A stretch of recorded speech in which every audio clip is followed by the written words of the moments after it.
It's an honor and pleasure to have you here. I know that I've been reading your columns and blogs and whatnot on LinkedIn for some time now. You have won a lot of awards. I think it was also not even that long ago, the Influencer Award, and you have written a lot of blogs, but also books on the topic. And the last one to come out is a book on reputation. And before I delve into the process of writing, why reputation? Because I know that you have worked for a law firm. You have, I think, also dabbled into infrastructure projects. I think maybe in many moons ago you were also politically maybe active. But why focus on reputation as it is one segment of the political affairs weaponry, so to speak? So why a book specifically on reputation? Well, thanks, Milos, for inviting me along today, and it's good to see so many people on the call. As Milos said, whilst he's very happy to ask questions, we're also very happy to take questions from everybody else, either on the chat or in person. So, look, I've been involved in public affairs, lobbying, whichever term we prefer, for a very long time now. And I think one of the things that's changed over those years is, right at the start, I mean, I was much more focused on sort of, parliaments and politicians and that part of public affairs. And then over the years we've become much more aware of the various aspects of communications that we can use. So all those various levers that we have access to, so whether it's media or social media or wider campaigning and all those sorts of things. So that's been, increasingly important to us. And with that, I think, has come reputation management. It's been much more around, I suppose, both a recognition that to have better engagement with not just politicians, but many other stakeholders that we have to deal with, those with a stronger and a better reputation are more likely to get a fair hearing, are more likely to be listened to, are more much likely to get even the meetings and all those sorts of things as well, if their reputation is strong. So I was interested in thinking about that and trying to explore that in a little bit more detail, which is what I've tried to do. Zet ik hem even uit. Wel dan. Ik even uit. Ik dacht dat we om 7 uur gingen eten. Ja, dat zei maar toen ik klaar was. Oh. And everybody mute. Yeah. Even mijn test doen voordat ik naar beneden kom. Who is okay. So apologies. So I was interested in exploring what those elements of reputation were, from that sort of strong perspective, but also the recognition, and I think I do with this in one of the chapters as well, which is that interplay between sort of political audiences and then reputation in the sort of the less positive way as well, which is actually political audiences have the ability to really impact on reputations in a way that many other audiences don't, over a long and sustained period of time. So they have the levers of power. I mean, politicians can always say and do silly things sometimes and outrageous things, but they have their hands on the levers of power, so they can pass laws and regulations and and have a long-term impact on any organization in a way that other audiences can't. So sorry, apologies, Milos. It was a rather long-winded answer. No, I don't want to answer the question for you, but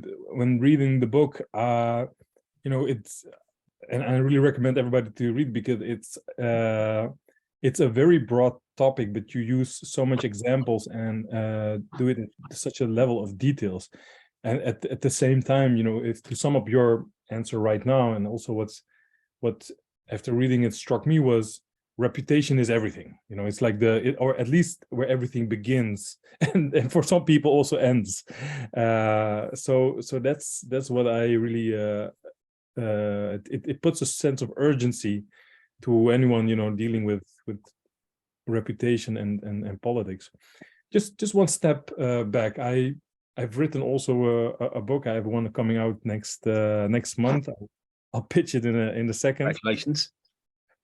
Take us through that process, you know, like when you started writing the book, and like how did it materialize from idea to actually writing the book and publishing it? How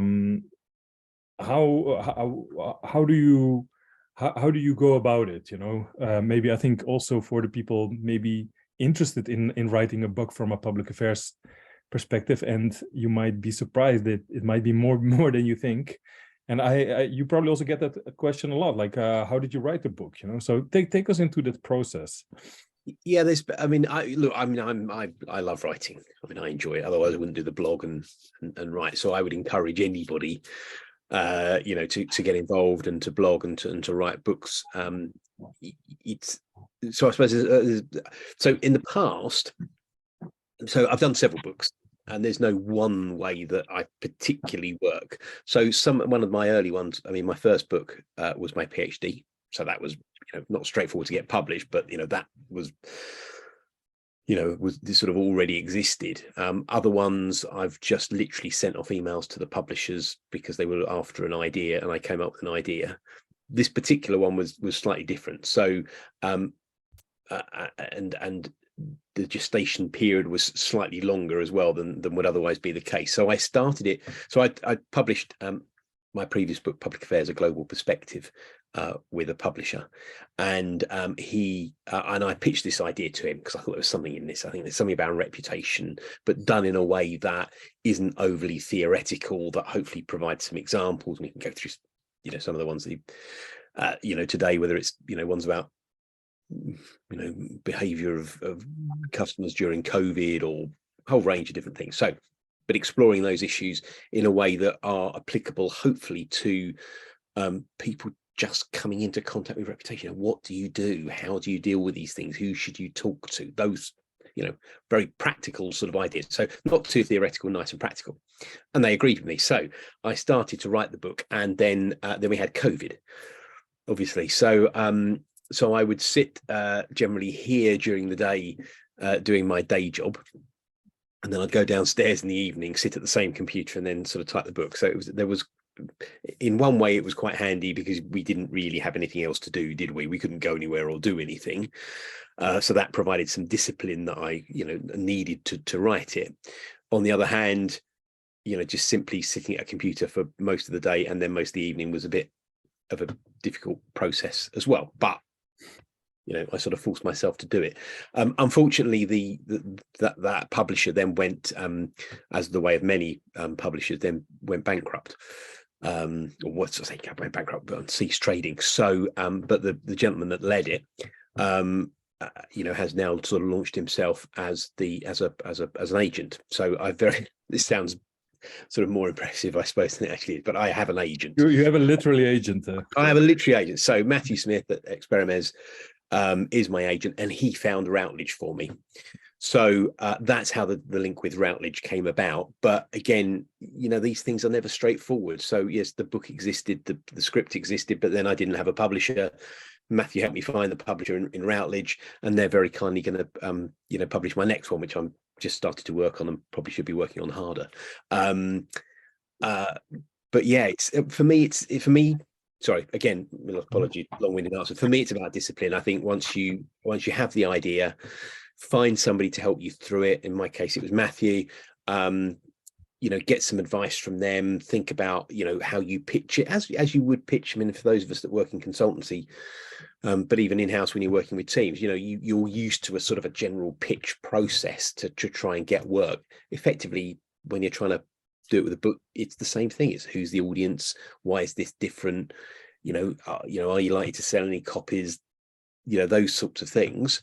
And don't be afraid to, you know, be a bit proactive and pitch it out there, which is what I've done in the past, and Matthew helped me with this time. So and then it's about discipline, sitting down, getting contributions from people, which I've done, so interviews and things like that as well. And if that makes it a little bit easier for people to put their, you know, the pen to paper or the, you know, fingers to keyboard, That's another way to do it as well. And are you a person that writes a lot each day, or a little? Like I wouldn't be able to write a book.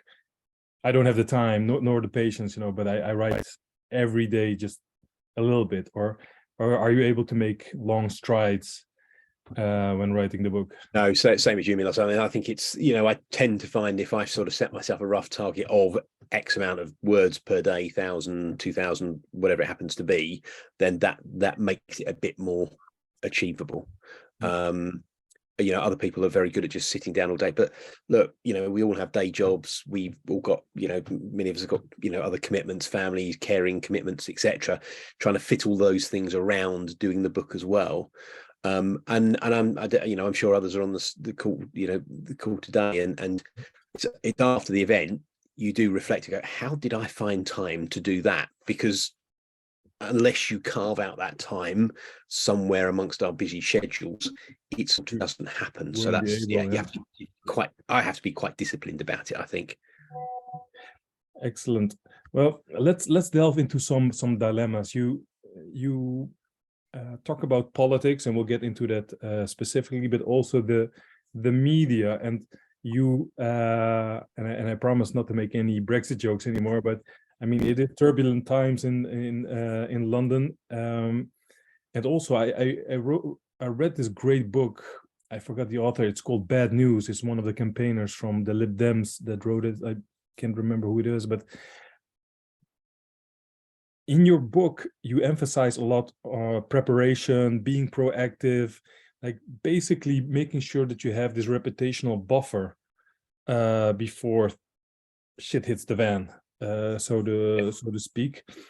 But how do you stay afloat in these times and these circumstances? I mean, I've experienced it to some degree, but at the same time, I think, at least as an outsider, London, Westminster, the media there looks like a very hostile environment. How do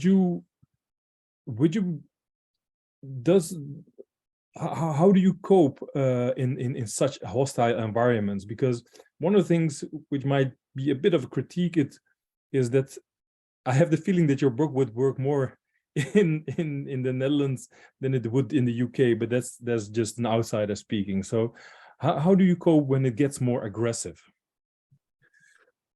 Well, I think there's several bits to unpack there. I think one is that you're right. I mean, there's the general point. I mean, look, I'm not unique in making this point before, and it's a sort of slightly simplistic way of looking at reputation, but I think it's still quite effective, which is the idea of a sort of a bank account.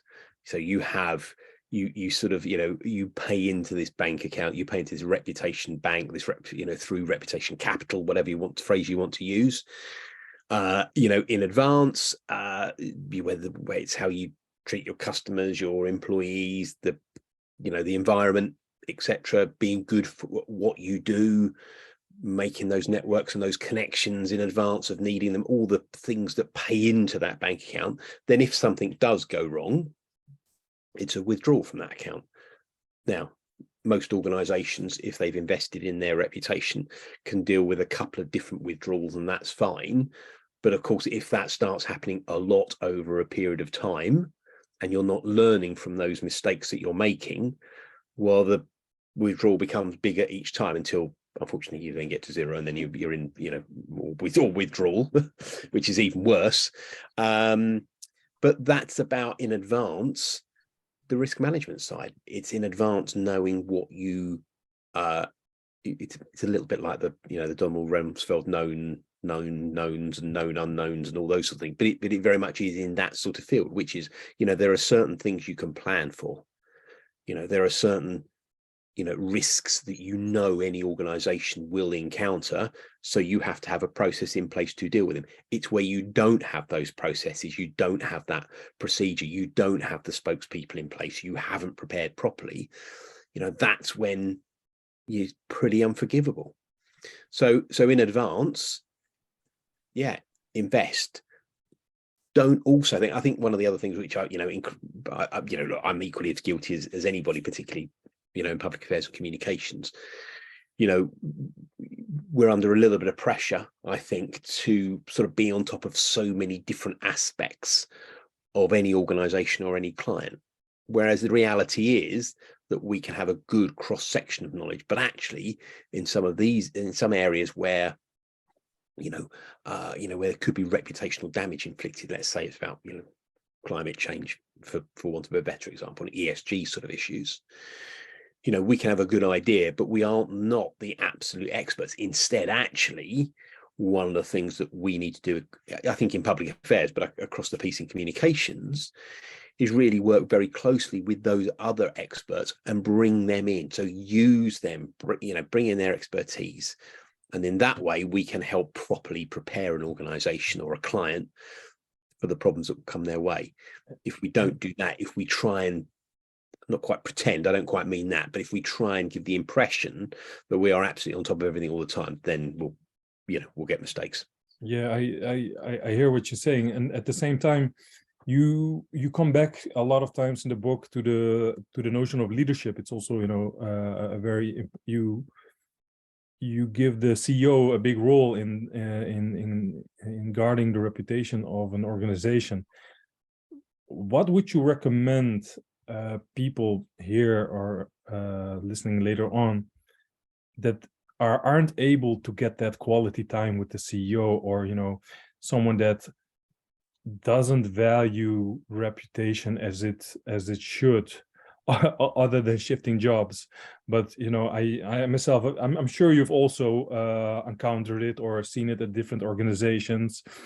Some CEOs or management, they're hell-bent on KPIs and and seeing immediate returns, while reputation is something, it's, I have sometimes the feeling that people at banking, that do risk, that they understand reputational risk better than some CEOs. Tell me, have you encountered it, and what would you advise people here? How to make sure that it is valued and that there is invested enough in order to make it work? Because if the CEO doesn't see the point of it, it's going to be a bumpy ride, I guess. No, I think that's a good point. And I think, for many CEOs, I think now, especially nowadays, there is it's becoming increasingly rare that they don't recognize that reputation, not least because the pressure on many leaders is to sort of be so closely entwined between the personal reputation and the sort of business reputation of the organization, if you like. They're so closely aligned that they realize that if the reputation of the organization is damaged in some way, effectively they get damaged as well. So I think that helps to focus their minds quite a bit, the implications for themselves, as well as the organizations they lead, and what then happens to them, future job prospects, etc., etc. So I think that's one, overall element. I think specifically as far as we're concerned, I think for a lot of organizations, it's sometimes because actually we don't reach out enough and people don't really understand what we do enough of the time, or what the value that we bring to an organization. So, you can, I think this is partly about, if I can say it, sort of good communications on our part, building the links with different parts of the business, different parts of organization, different parts of the client teams, explaining to them what we do, the value that we're bringing, the value that reputation brings, making sure we understand their, the pressures on them and the way that they speak, and their fundamental drivers, and try and invest in those relationships with clients and with internal teams in advance of needing them. So I don't think there is a quick fix for any of these things, Milos. I think what we all have to do is ourselves invest in that, and then over a period of time, from a CEO's perspective, not only do they see a coherent team, but they see a team that's working together, and everybody then starts saying, well, it's about reputation and this driver, and we have to get this right, otherwise the damage to the organization will be X and Y, so that we all start to pull that together as a coherent whole, rather than just us saying it. I think if we just say it on our own, and I think you see this, there aren't many, we have some marketing, people on boards, but it's mainly legal, HR, finance, isn't it? We don't get many people that do what we do in a day-to-day job, sort of public affairs and lobbying, on those senior positions. So if it's just us as a team and we don't have a seat at the top table, because we don't, that's the reality for most of us, they don't, there's no inclination for them to listen, it could be argued. Whereas if we have worked with HR and finance, these other bits, even if we're not there, then those other people are, and they get taken notice of. So we get a little bit of that sort of halo effect from relationships with them as well. And Stuart, a lot of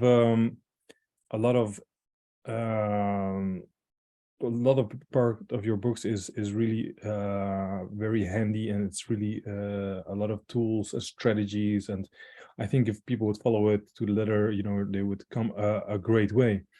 At the same time, correct me if I'm wrong, but a lot of it boils also down to personal relations, like personal relations with either politicians or journalists. How would you describe, it would be maybe silly to say in percentages, but like if you would have to divide it in, internal organization, aligning the organization, and relationship management, the third part, so actually going outside, like how important is it, in the end of the day? I think a lot of reputations are saved or could be saved, by simply having a good relation with individuals.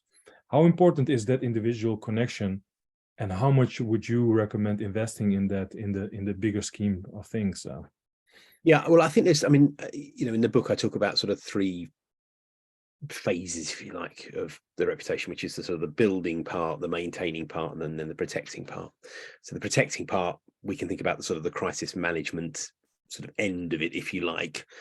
But certainly for the first part, that building part, building is about reflecting internally and risk management and, dealing with the things that an organization doesn't do very well, but also being able to push the part that it does do particularly well in.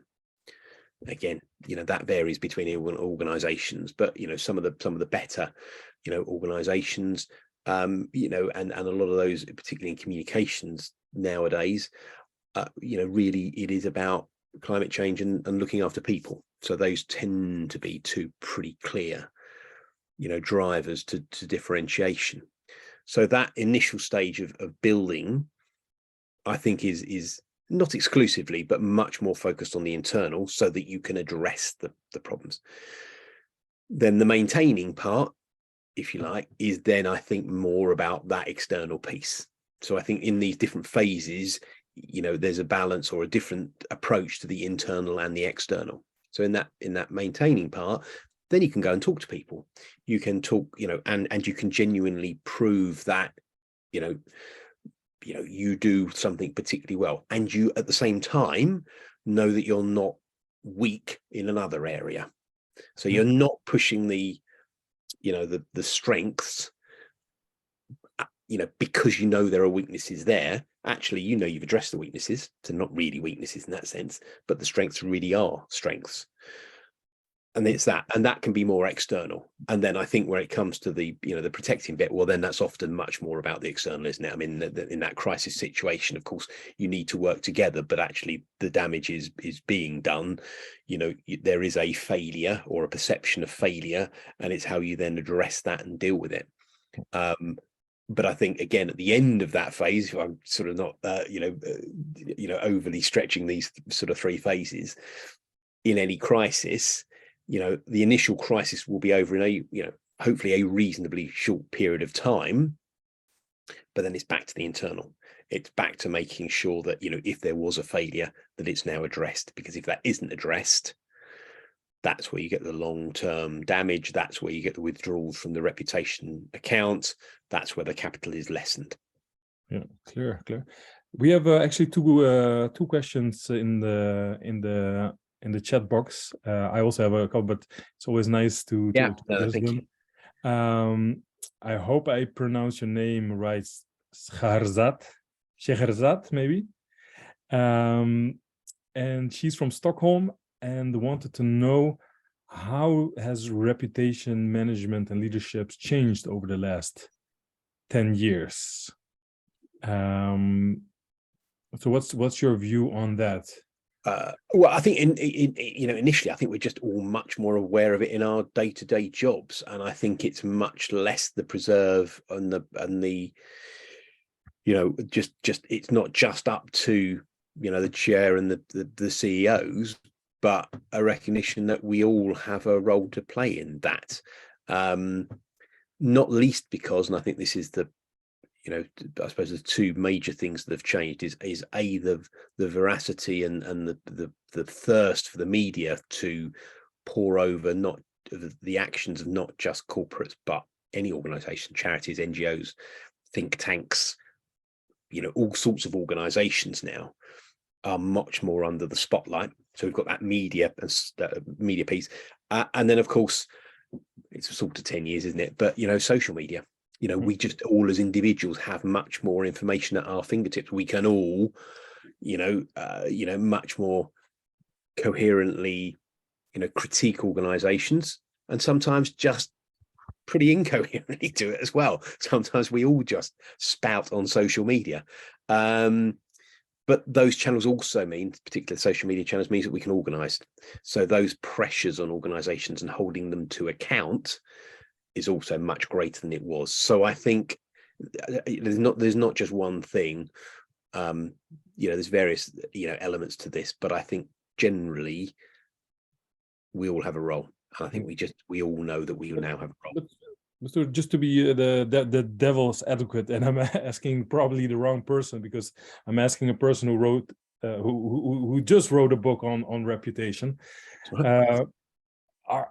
Have you become overly sensitive to this notion of reputation? And I'm not thinking as a society as a whole, because we can have a debate, but I'm really thinking about this collection of advisors around the politician or around the CEO. Sometimes have the feeling we have too many of them, and if you have people advising you on reputation, guess what? They'll start advising you on reputation, and they'll see reputational risk everywhere almost. And you worked with lawyers; they're even worse. So what to what degree should we take really caution and heed, and when is it that we should let it go? Do you have also filters or advice on that? Are the moments that you think, oh, all right, this is not a biggie? Do you have filters or? Yeah, I think you're. In a general sense, yes, you're right. There is a sort of some organisations are overly sensitive to any adverse comment, media, whatever, and treat that as a crisis, and that's not a crisis. That's just a bit of bad coverage. So not everything that's damaging is a crisis. And if you look at examples like, I think VW is the one that I mentioned in the book, but at the time, Dieselgate, and I'm sure there's different phrases that are used in different countries as to the problems of the the testing regime and whether they were the testing was accurate or not. But when this initially gets found out, we think, well, this is the end of VW. It's it'll be the end of the company. You can't trust them anymore, etc., etc. Whereas the reality is that the shares do take a dip, but the company recovers. Now, how does it recover?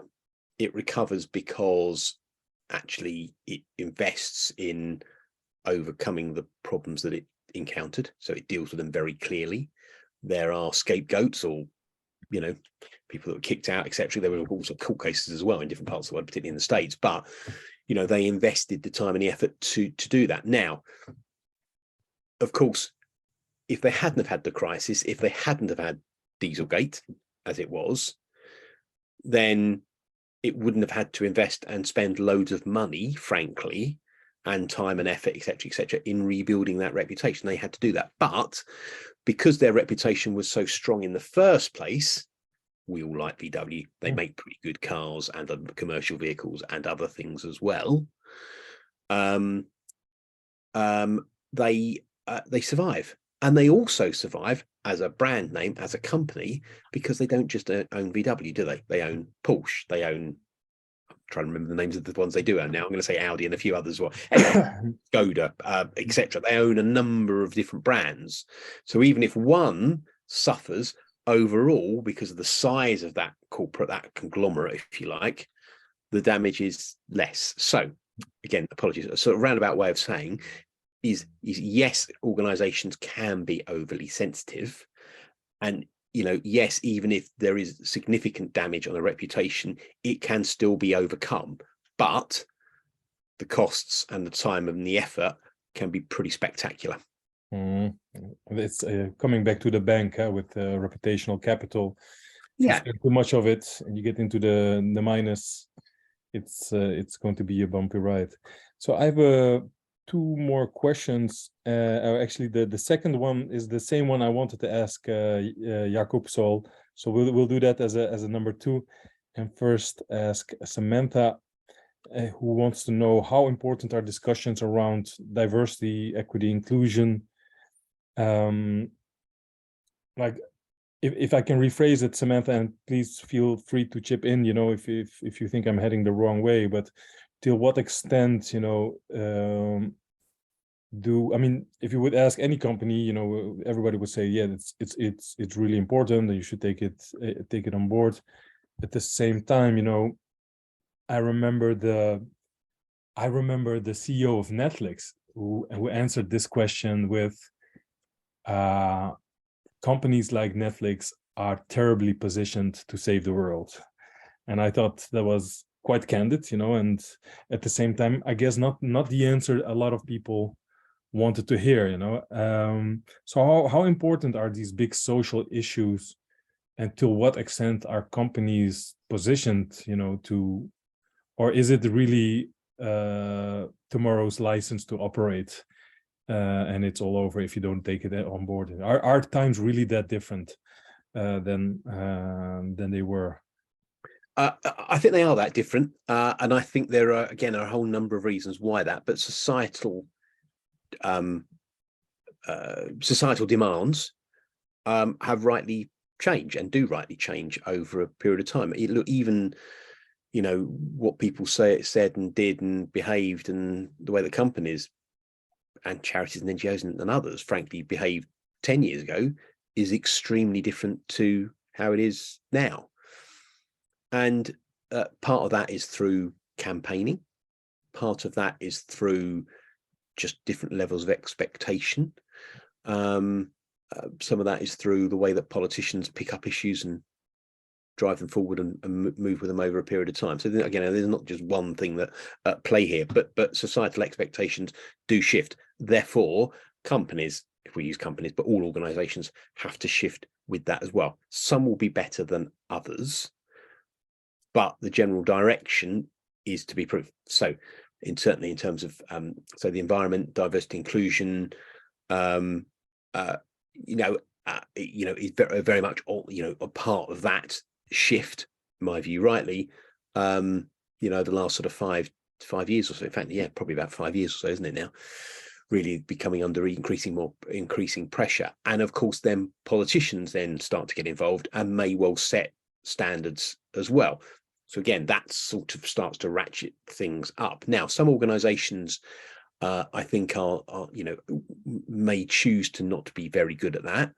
And it may be that because actually they have a low profile generally that they get away with it, it doesn't inflict too much damage. But I think what then does drive change are the rules that are changed by governments, but also the expectations of those that we work with. And what I mean by that is that, say, for instance, when we, if a company is particularly, so let's say, I work for an energy provider or something along those lines, I will start, because I have a high profile. So as an energy provider, I'm probably a household name. I'm probably not very popular because the energy prices at the moment either, but we'll put that to one side.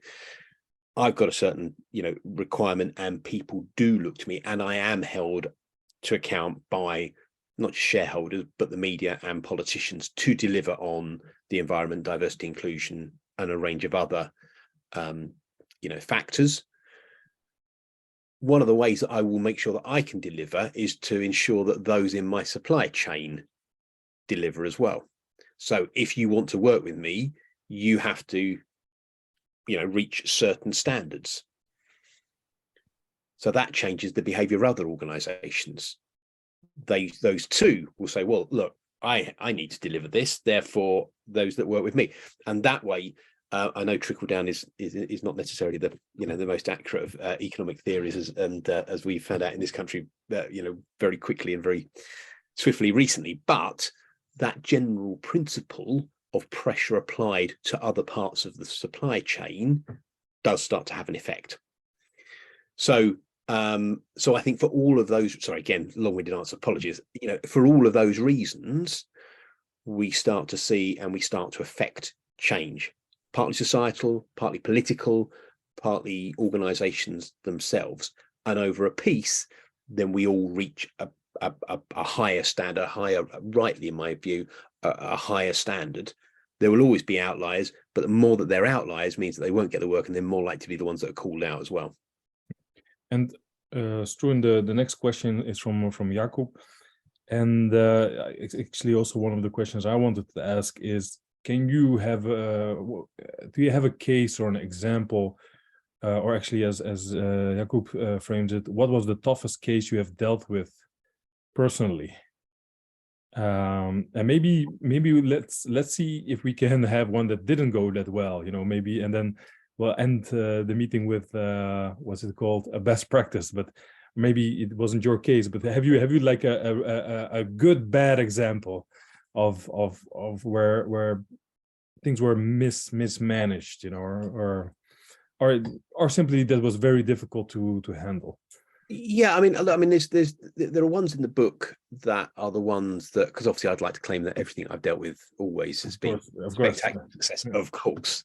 But there are plenty of examples in the book of where things haven't gone well, and there were a whole number during COVID. Everything from hotel chains that basically kicked people out or didn't treat their staff very well, through to I support Liverpool Football Club. But they got it wrong. I mean, they got it wrong, spectacularly wrong, when they took the money from the government, the COVID support side of things, but they realized that, and they moved swiftly to reassure people and reverse their initial decision. So organizations, sometimes that external pressure does make them reflect, and the ones that deal well with those sorts of pressures are the ones that frankly do something about it and react quickly to that.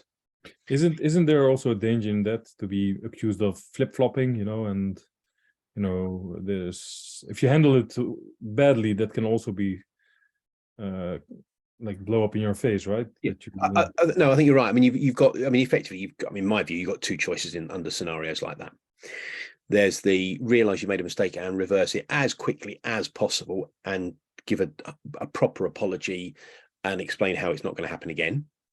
Or if you think that is the correct decision, you stick by it, whatever anybody says. But you can't then, about a week or two later, then do the reversal, because then you will be a laughing stock. So you either reverse quickly or you stick by it. And I remember an example of a client that I was involved in, and it was to do with, so it was a charity. I can't name names. Anyway, and this particular charity, we are all under non-disclosure agreements. Yeah. Even this one I have to be a little bit careful about, unfortunately. Anyway, so it's charity, and they decided to. They came under some pressure along with other charities following a sort of fundraising issue. And they decided that the best thing to do was to effectively give the money back. I mean, I paraphrase hugely what was going on, but that was sort of what they decided to do. Now, that was against my advice because I didn't think it was the right thing to do, because I didn't think that the fundraising issue was fundamentally about them or the way that they had behaved, and there were many others involved as well. And effectively, by doing that, they were going to, raise their head and become even more of a target when there was no need to do that. So some of this is about, it's a little bit, sometimes it's not, there is a process, and sometimes you have to go on a little bit of gut feeling and understanding of audiences to come up with some sort of judgment. They decided to crack on with that. Their other huge problem was that, and this was pointed out by the lawyers involved, is they didn't actually have the powers to give the money back in that sense either. So they were making a decision which they eventually would have to reverse anyway. But they decided to do that because they thought that was the best way to protect their reputation. Actually, they then had to reverse about a week or so later because they realized that actually they didn't have the powers. Wow. They'd also highlighted the problem in the first place by so it was a textbook, it's gone utterly wrong type approach. But a more positive one that I was involved in, again, it was a university in London, but they had continuous problems being targeted by the gig workers union, and they hadn't really thought about what to do. And then, of course, what happens over a period of time is that the attacks keep coming, and they then try to target the student population and things like that. So I worked with them in, I mean, part of this was about dealing with employment issues, but it was also partly about reassuring members of their own staff about what they were doing and explaining, because they hadn't really done that either. So, you can build some, this is not quite the right phrase, but anyway, some defense mechanisms, if you like, by working with your internal audience. Back to your point, Milos, sort of about, sometimes the balance between internal and external. And if you're under attack externally, actually spending some time with your team and your internal audiences can be of real benefit. And this organization hadn't particularly done that. So that was one of the things that we were able to put in place. But even just actually, responding to the attacks in a slightly more coherent way and having a clear line and statements was more than had happened before. But then also telling your internal audiences, this is our line and this is what we're doing, and this is actually the real position, so that the audiences get both sides rather than just the sort of the attack side. And that works. I have a question about it, because I read also another book. I know that you also write about don't get irritated, don't act provoked. There's I don't know if you know him, he's a French lobbyist working in Brussels, David Gagan. He wrote a book called Lobbyist. I think it's like it's partly his memoirs, partly some statements on the EU, but he makes a lot of observations, and one of them I'd like to I'm wondering what you think about that. He says that we are, as lobbyists, overly we don't hit back, especially towards NGOs. And when NGOs come at us, that we're too afraid to hit back because of reputational risk and these kind of things. And his claim is that there are certainly moments then where you could and should actually hit back, and I'm wondering, what do you think about that? Is that like a recipe for disaster, or are there moments where you can show emotions as a company or as a CEO, or and draw red lines and say, okay, but I don't know, and also hit back in a similar fashion? Yes, there are. I mean, the trouble is with all these things, it's very much, circumstances and case by case. There isn't a one way to do any of these things ever. But, should organizations, should companies in particular be, more,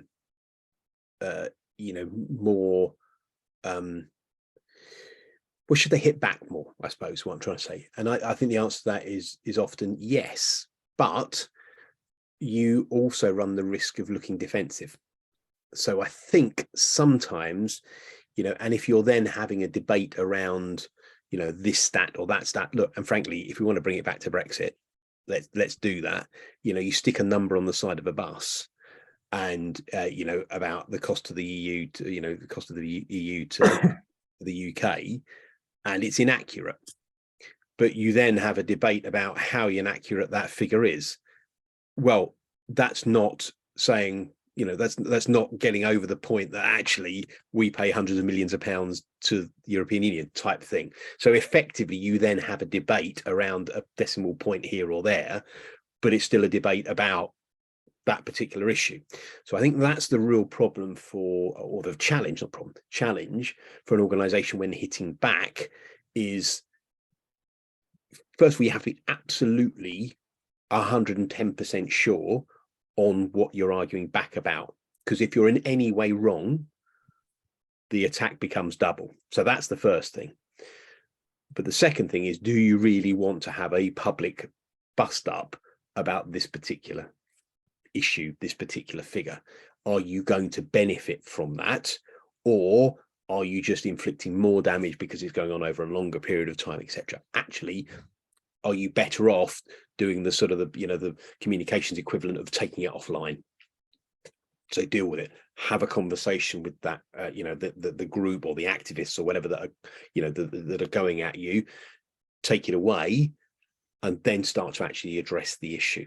That may be another way to do it as well. So I think, yeah, you can, but you just have to be incredibly careful about the circumstances of that. Yeah, I understand. You know what? One of the things that I appreciated also from the book is some things might actually be almost read like no-brainers. You know, like, oh yeah, we should do this and we should do this. But I think the difficulty is in the execution. You know, like little things like having already Q&As ready when something hits the van, you know, or having speeches ready, or these like little things, just doing your homework, you know. And I've seen it, you know, that even at the highest level on the with the biggest stakes, Q&As are not ready, you know, like somebody like, or you know, people assume that somebody made them, you know, but nobody made them, of course. If you have to assume, then it's probably not that. I wanted to ask you one more question, and then I'll again give the floor. What isn't like the worst line of defense is, and I've seen it too many times, the sorry not sorry press release. It's like, I'm sorry if we did something that made you feel, which like people get like go berserk, you know, because often they'll feel like my feelings are not the problem, but your actions are, you know, and somehow, you know, I think the legal team looks at the press releases then, or, you know, so that nobody makes any legally binding statements. But I think that's kind of the worst of it, the worst of apologies, I guess, right? Or the worst. It can only bring you more, drag you more down, huh? Yeah, it is. It's the sorry not sorry, you know, press release. Or tweet or something along those lines. No, absolutely. And you know, that it just winds. But I'm desperately trying to remember. There was one just in the last few weeks that I remember, and I can't remember the name of the organization that issued it. But yeah, you know, it's you know, you're not going to overcome any damage by issuing a statement like that. You know, I mean, we're all, look, I work with lawyers for a very, very long time, most of my career. I don't, you know, not at the moment, but I did. And as with any types of communications people as well, you get, you know, lawyers that get it and lawyers that don't get it. But if you can invest the time and the effort in working with those teams, then normally actually you can come up with a form of words which doesn't open the, you know, doesn't provide the, you know, the liabilities that lawyers worry about, but at the same time does give you the genuine apology for behavior or actions or whatever it is that, you know, that is required by not just the media, but by potentially by consumers and donors and, you know, shareholders and, you know, a whole range of other audiences that any organization has. So part of that, again, is my point earlier about, investing time, resources and effort into building those relationships internally before you need them. So you're not rushing around desperately trying to put the, sorry, not sorry press release together.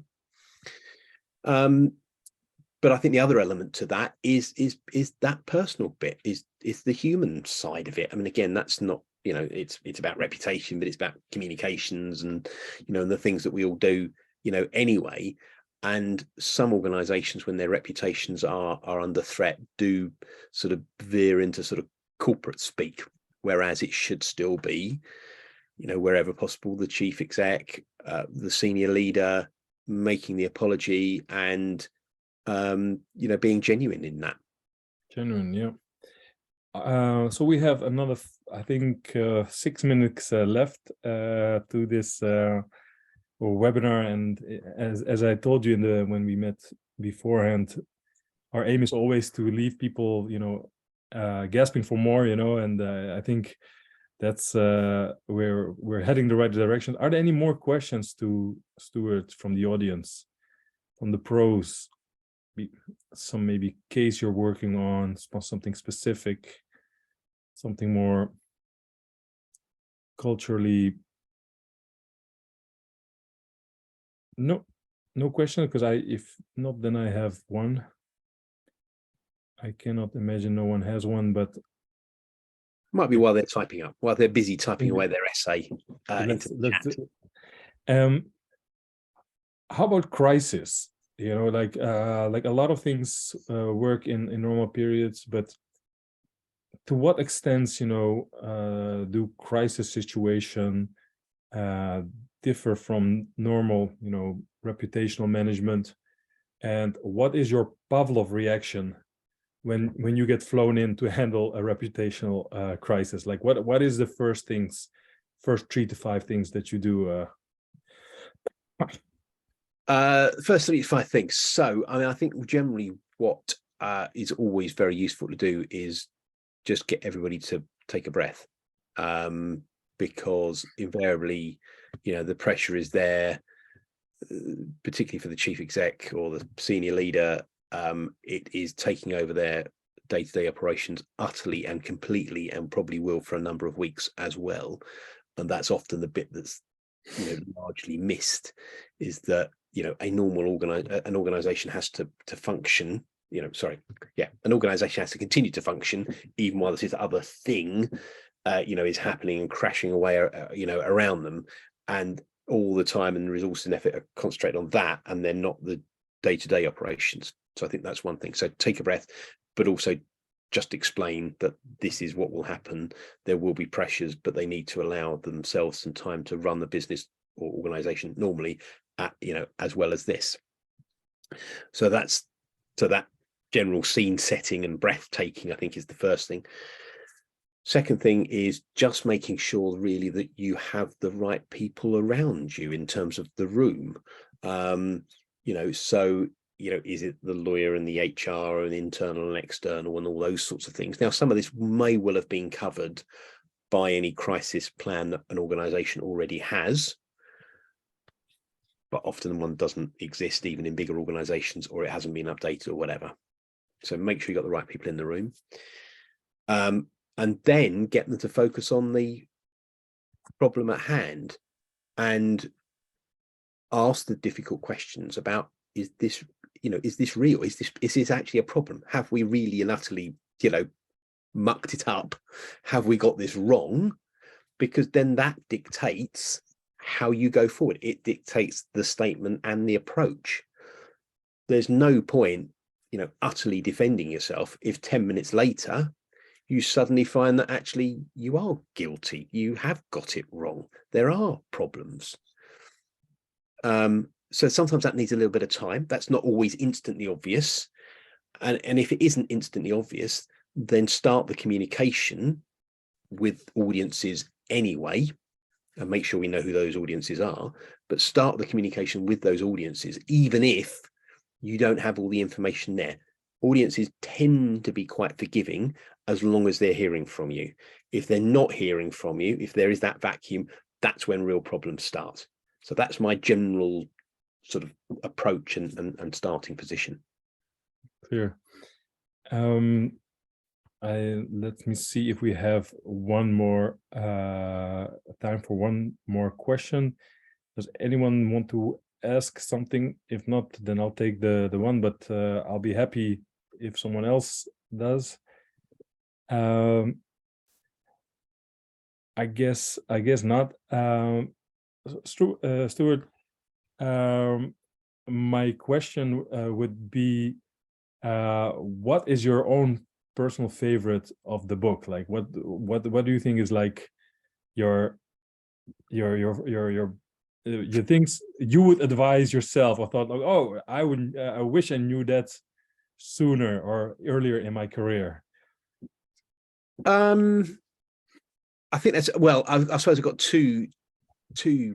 Well, look, I suppose there's an overall response, which is what I try to do in the book is draw on the expertise of others. So a little bit similar to as I sort of suggested at the start, is we don't have to pretend to be instant experts in everything. Actually, just talking to some well-informed people in different areas. So whether that's about, I don't know, everything about SD, Sustainable Development Goals, or talking to people that absolutely deal with the data side of it, or I had a very interesting chat with a lady that deals with more human rights aspects, which is particularly important for those that are dealing with different international audiences, and maybe a UK based person is not going to know about particularly, but should be, because of more international pressures. So I liked that part, and and out of all those various conversations which are in the book, I think the one around the Sustainable Development Goals. So she was somebody I used to work with, Paulina Murphy, who works on the Sustainable Development Goals, SDGs. I found hugely interesting, because whilst I have some knowledge and some expert, actually really getting to grips with those made me appreciate that if any company, particularly company, are going to deal with climate change, actually you can't just do this with a bit of offsetting here and there, which I think is what many have come under pressure for. It's not quite greenwashing, because it's sort of right, but actually it's not dealing with the fundamental problems of any organization. So I found that hugely interesting. And I think so I suppose that's not about knowing about at the beginning of the career, because nobody gave a what's it about those sorts of things at the beginning of my career, but they certainly do now. And for me, when I'm writing the books, I'm educating myself as well. I'm finding out about things like the Sustainable Development Goals, and I'm learning about things. So I would absolutely, I take a general rule. I'm not sure how accurate this is, but the general rule of, if I find it interesting when I'm writing about it and learning about it from others, then I'm sure other people out there will also find it interesting. So that's my general approach to to writing these books as well. Clear. Well, thanks, Stuart. We came to the end of this session, and I know I, for one, have many more questions, but I would really everyone recommend. Do you have a copy, by the way, at hand? Because I only have the digital one. Do you know what? I should have put one just around me. It's in a box. Okay. Then nothing. We'll show my book. No. My rubbish filing system in my loft, where I do my work from nowadays, because we're all working from home. They're in a box around the corner. I'll do a suggestion, not only to promote my my newsletter, but for all the people that are. I'll make sure that, because our next blog, which comes out on the newsletter, will be on reputation management. We'll of course promote your book, and I think we can even maybe offer a discount. We can offer a discount, and we can put a link in so everybody can get that from the publishers. So yes, we can do that. Exactly, we'll do that. Thanks again, Stuart, for attending. Thanks all for all the people for being here. It was excellent webinar again, and I wish everybody a nice evening, and I'll see you next time on LinkedIn or wherever. Thanks again, everybody. Brilliant. Thank you.